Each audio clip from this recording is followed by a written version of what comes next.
மற்ற அதிமுக மற்ற திமுக கூட்டணி விவகாரத்தில் அப்போ வரும் சட்டமன்ற தேர்தல் அதிமுக கூட கூட்டணி இல்லைன்றதை உறுதிப்படுத்திக்கலாமா?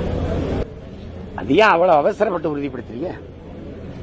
என்னடா கட்சி அவதான் ஐயா சொல்றாருல, இன்னும் 8 மாசம் இருக்குன்ட்டு. இன்னும் 8 மாதங்கள் இருக்கு. தாவேக வந்து இப்ப நாங்க கூட்டணி போல அவங்களுக்கு அழைப்பு விட்டாங்க சார். அவர் நாங்க போல நாங்க தனித்து வெற்றி பெறுவோம். அடுத்த கட்சியின் நிலைப்பாட்டை நான் பேச முடியாது. எங்க நிலைப்பாட்டை வந்து என்னமோ இன்னைக்கு தான் நான் கட்சி ஆரம்பிச்சு பேசுற மாதிரி சொல்லுங்க. 14 ஆண்டுகளா சொல்லிக்கிட்டே வரேன். 15 ஆண்டுகளா ஏற்கனவே சொல்லிட்டேன். கொஞ்சம் பொறுங்க. நீங்க சொல்றதை பார்த்தா பொறுங்கன்னா நிலைப்பாடு மாறுமா சார்? 8 மாதம் கூட்டணி சரி, தொடர்ந்து எல்லாம் தனித்து தான் போட்டிட்டீங்க. இந்த தேர்தல் வந்து கூட்டணி வச்சு தான் போட்டிவிடுற மாதிரி சொன்னப்ப எனக்காக நீங்க சிந்திக்காதியா. எனக்கு சிந்திச்சு அறிவு காது வழியே வலியுது. தொடக்கிறதுக்கே கை துண்டு வச்சுட்டு இருக்கீங்க. எனக்காக நீங்க சிந்திக்காதியா. பொறுத்துருங்க.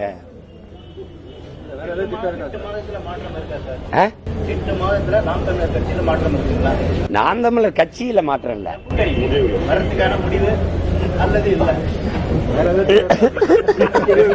அத கேட்கும்போது நல்லா இருக்கு. நல்லா இருக்கு. அதான் தமிழ்நாட்டில் பெரிய கூட்டணி என் கூட்டணி தான். 8 மாசம் பொறுத்துருங்க. என் மாநாட்டில் அறிவிக்கிறேன். இப்ப அவசரப்பட ஆட்சியில சரி. ஆமா, கூட்டணி குறித்தான்.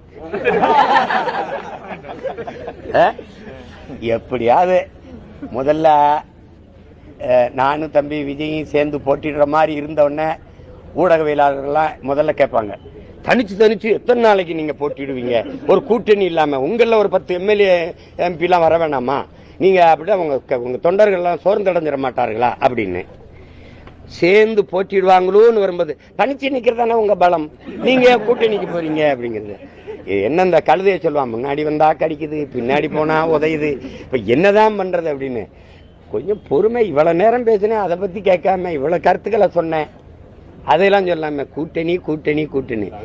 உங்களுக்கு என்னை ஒருத்தனையாவது விட்டுருங்க. என்னை ஒருத்தனையாவது விட்டுருங்க நாட்டுக்கு மக்களுக்கு. நான் தான் வேட்பாளர் எந்த கட்சியாவது போட்டிருக்கா? எந்த கட்சியாவது போட்டிருக்கா? 150 வேட்பாளர் களத்தில் நின்று வேலை செய்யறான். இந்த என் தங்கச்சி இந்த விழுப்புரத்துல போட்டிடுறா. என் தங்கச்சி வேலை செய்யறா. புதுச்சேரியில அவளுக்கு வேலை. அந்த வேலையை விட்டுட்டு இங்க வந்து சொந்தமா ஒரு தனி மருத்துவமனை வச்சு இங்க வேலைக்கு வந்திருக்கிறத போட்டியிடத்தான். அவ இப்ப கர்ப்பமா இருக்கா. கை குழந்தையோட தூக்கிட்டு வேலை செய்வா பாருங்க. ஏன்னா நாங்க இங்க பாருங்க, சாதாரண ஆத்தாளப்பனுக்கு பிறந்தவன் இல்ல, பிரபாகர் என்ற பெரும் மரவனுக்கு பிறந்த பிள்ளைகள். அதனால எங்களுக்கு அது தனிச்சுனா நான் அடர்ந்த காட்டுக்குள்ள போய் போராட போறேன். 8 கோடி மக்களுக்கிடையே 8 கோடி மக்களுக்காக போட்டிடு. நீங்க என்னை தனிச்சுன்னா அனாதை பைய மாதிரியே போயிட்டு இருக்கிறீங்க. யாரும் இல்லாத அனாதை மாதிரியே. என்ன சொல்லுவான்? உங்களுக்காக தான் நான் போட்டியிடுறேன். அதை விட்டு நீங்க தனிச்சு போட்டுருங்க. மரங்களுக்கு மாநாடு, மலைகளின் மாநாடு, தண்ணீரின் கண்ணீர்னு தண்ணீருக்கு மாநாடு.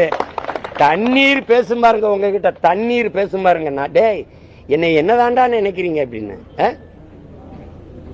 கவிப்பேரரசு ஐயா வைரமுத்து சொல்ற மாதிரி இந்த தாய்ப்பாலும் தண்ணீரும் மலிவா கிடைக்கிறதுனால உங்களுக்கு மதிப்பு தெரியல இல்லையா? காலுக்கு கீழே மிதிப்படுறதுனால பூமியின் மதிப்பு உங்களுக்கு தெரியல.